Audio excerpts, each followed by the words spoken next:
SBS 뉴스입니다. 국내에서 신종 코로나 바이러스 감염증 환자 2명이 추가로 발생했습니다. 중앙방역대책본부는 오늘 오후 4시 기준으로 신종 코로나 환자 2명이 추가 확인돼 국내 확진자가 27명으로 늘었다고 밝혔습니다. 추가 확진 환자 2명은 오늘 오전 25번째 확진 판정을 받은 73살 한국인 여성의 아들과 며느리입니다. 26번째 환자는 51살 한국인 남성이며 27번째 환자는 37살 중국인 여성입니다. 앞서 25번 환자가 중국을 다녀오지 않았는데도 코로나 바이러스에 감염된 것으로 확진 판정을 받아 같이 살고 있는 아들과 며느리가 환자의 감염원으로 추정돼 왔습니다. 실제로 26번, 27번 환자 부부는 지난해 11월부터 지난달 31일까지 중국 광둥성을 다녀온 것으로 확인됐습니다. 국내 신종 코로나 감염증 확진 환자 27명 가운데 세 번째 완치 퇴원 사례가 나왔습니다. 현재 입원 치료 중인 또 다른 확진자 2명도 증상이 사라진 상태여서 조만간 퇴원할 것으로 보입니다. 중앙방역대책본부와 분당서울대병원은 입원 중이었던 4번 환자가 오늘 퇴원했다고 밝혔습니다.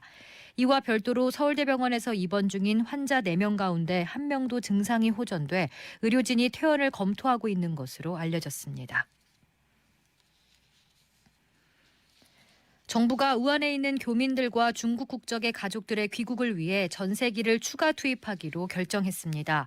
박능우 중앙사고수습본부장은 오늘 정부 서울청사에서 열린 브리핑에서 임시 항공편은 중국과 협의가 완료되는 대로 가급적 빠른 시기에 우한으로 출발할 것이라고 밝혔습니다. 중국 정부는 당초 중국 국적자의 출국이 불가하다는 입장이었지만 한국인의 가족인 경우 허가할 수 있다고 입장을 바꿨습니다. 이번에 귀국할 교민과 가족들 역시 14일간 임시 생활시설에 거주하게 됩니다. 보호 장소는 아직 결정되지 않았지만 국민들의 거주지와 거리 있는 지역을 검토하고 있으며 조속한 시일 내에 발표할 것이라고 박 본부장은 설명했습니다.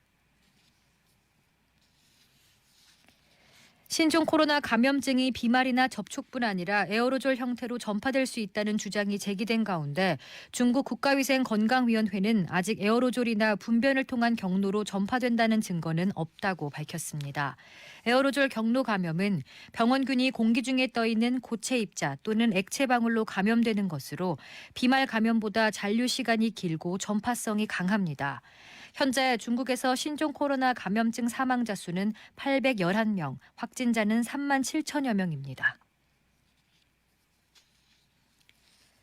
법무부는 신종 코로나 바이러스 위험 지역에서 들어오는 외국인을 막기 위해 시행한 현지 발권 차단 정책으로 499명의 국내 입국이 현지 발권 단계에서 차단됐다고 밝혔습니다. 법무부는 중국에서 출발한 모든 승객은 특별 입국 절차를 거쳐 발열 체크와 후베이성 방문 여부 등을 조사받고 있으나 아직 국내 입국 심사 단계에서 입국이 거부된 사람은 없다며 이는 현지 발권 단계에서부터 차단이 이뤄지고 있기 때문이라고 설명했습니다. 유승민 새로운 보수당 의원은 오늘 기자회견을 열고 자유한국당과의 신설 합당을 추진하겠다고 밝혔습니다. 그러면서 보수 개혁을 위해 총선 불출마를 선언하며 신당 창당 때도 공천권, 지분, 당직에 대한 요구도 하지 않을 것이라고 밝혔습니다. 보수통합이 속도를 내는 사이 안철수 전 의원은 오늘 신당 창당 발기인 대회를 가졌습니다. 새로운 당명을 국민당으로 결정한 안 전 의원은 투쟁하는 실용정치, 중도의 길을 가야 한다고 밝혔습니다.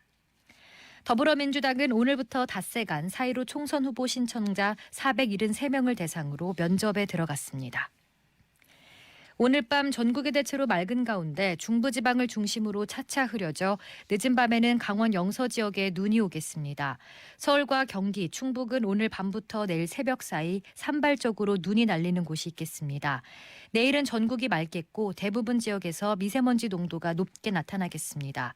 아침 기온은 전국이 영하 5도에서 4도로 예상됩니다. 서울의 현재 기온은 3도, 습도는 51%입니다. 주시은입니다. 뉴스를 마칩니다. SBS